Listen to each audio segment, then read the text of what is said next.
Labor not to be rich, cease from thine own wisdom. Proverbs chapter 23 verse 4.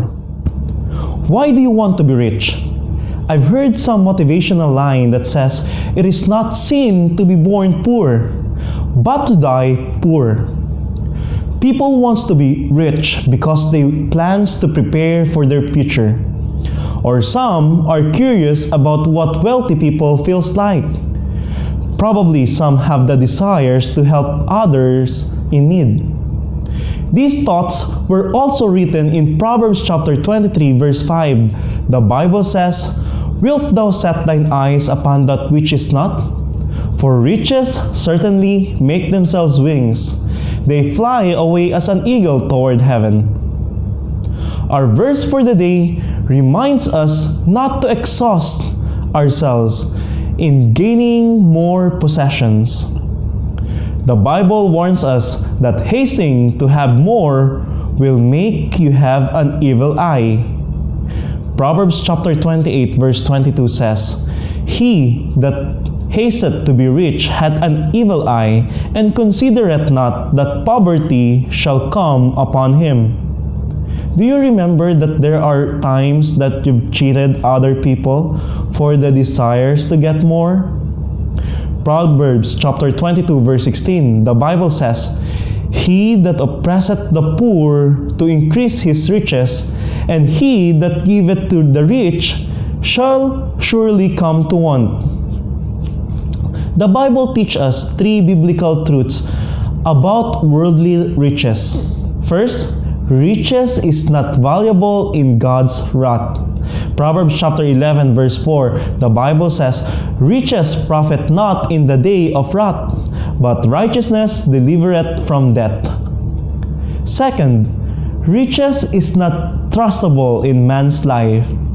The Bible says in Proverbs chapter 11 in verse 8, he that trusteth in his riches shall fall, but the righteous shall flourish as a branch. Third, riches is not acceptable in Lord's eye. Proverbs chapter 22 verse 1 and 2, the Bible says, a good name is rather to be chosen than great riches, and loving favor rather than silver and gold. The rich and poor meet together. The Lord is the maker of them all. Is it a sin to desire more? No. But to invest all your time and effort in gaining more in life? Yes, it is. Let us change our understanding that money is the most important thing in this world. Today's challenge is to put priority, wisdom more than riches. Because through pursuing wisdom, true riches can be found. The Bible tells us in Proverbs chapter 8 verse 18, riches and honor are with me, yea, durable riches and righteousness. Do you want to be rich? Don't exhaust yourself in gaining more. We have learned that riches is not valuable in God's wrath, and it is not trustable in man's life. Finally, riches is not acceptable in the Lord's eye.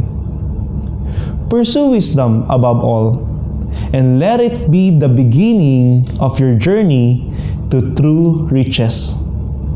May this verse of the day be your thoughts for the day. And that's your 3 minutes, 3 points Bible. If you liked the video, please subscribe and hit the bell button for a daily dose of verse for the day. Please support this ministry by sharing the link. Thank you and see you next time!